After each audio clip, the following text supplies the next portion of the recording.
Kwa athari ya juu kabisa ya usingizi wa kiroho, unaweza ukafiwa na mtu, unaweza ukapoteza mtu. Una athari ya juu kabisa ya usingizi kwenye kitabu cha Wafalme wa kwanza sura ya 3 mstari wa 19 na 20. Na mtoto wa mwanamke huyu akafa usiku, maana alimlalia. Akaondoka kati ya usiku, akamwondoa mtoto wangu bafuni pangu, mimi mjakazi wako nilipokuwa usingizini. Akamweka kifuani pake, na mtoto wake mwenyewe aliyekuwa amekufa akamweka kifuani pangu. Nilipoondoka asubuhi nimnyonyeshe mwanangu, kumbe amekufa. Hata asubuhi nilipomtazama sana, kumbe siye mtoto wangu. Unaona, Biblia inasema na mtoto mwanamke huyu akafa usiku, maana alimlalia. Kwa hiyo unaona, usingizi wa kiroho uliua mpaka mtoto wa mtu alimlalia. Huyu alikuwa ni mama ambaye amelala usingizi mpaka karalia mwanae akamuua. So mtu alifariki kwa sababu yule mama alimlalia mwanae akafa kwenye ule usingizi. Andiko nasema akaondoka kati ya usiku, akamwondoa mtoto wangu ubavuni pangu, mimi mjakazi wako nilipokuwa usingizini. Unaona, anafanyiwa substitution. Kwa usingizi unasababisha kwanza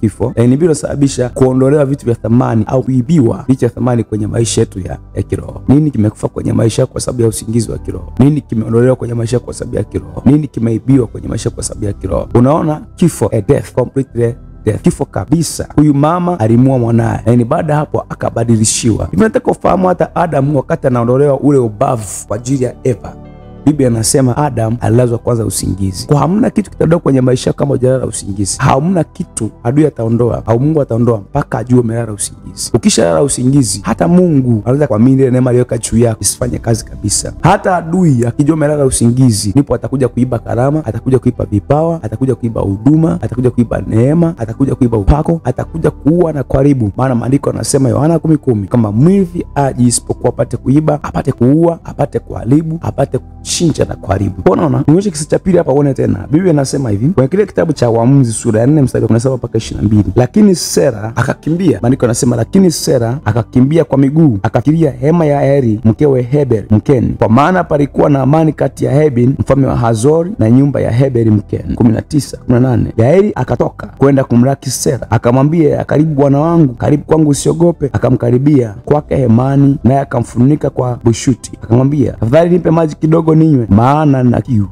Akafungua chupa ya maziwa akampa, akanywa, akamfunika. Naye akamwambia, simama mlangoni pa hema, kisha itakuwa mtu awe yote akija na kuuliza akisema, je, yupo hapa mtu?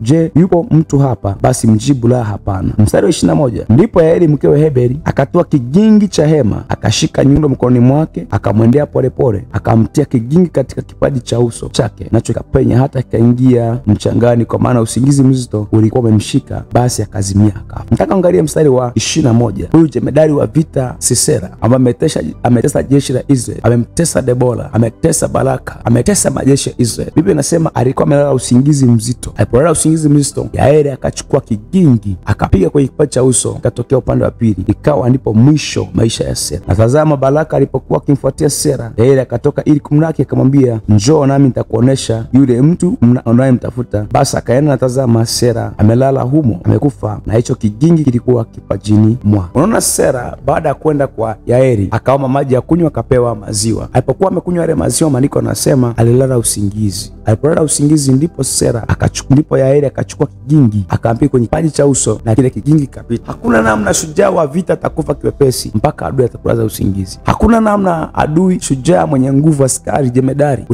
utaweza kufa kizembe mpaka adui akulaze usingizi. Hakuna namna mwombaji utaanguka dhambini mpaka adui akulaze usingizi.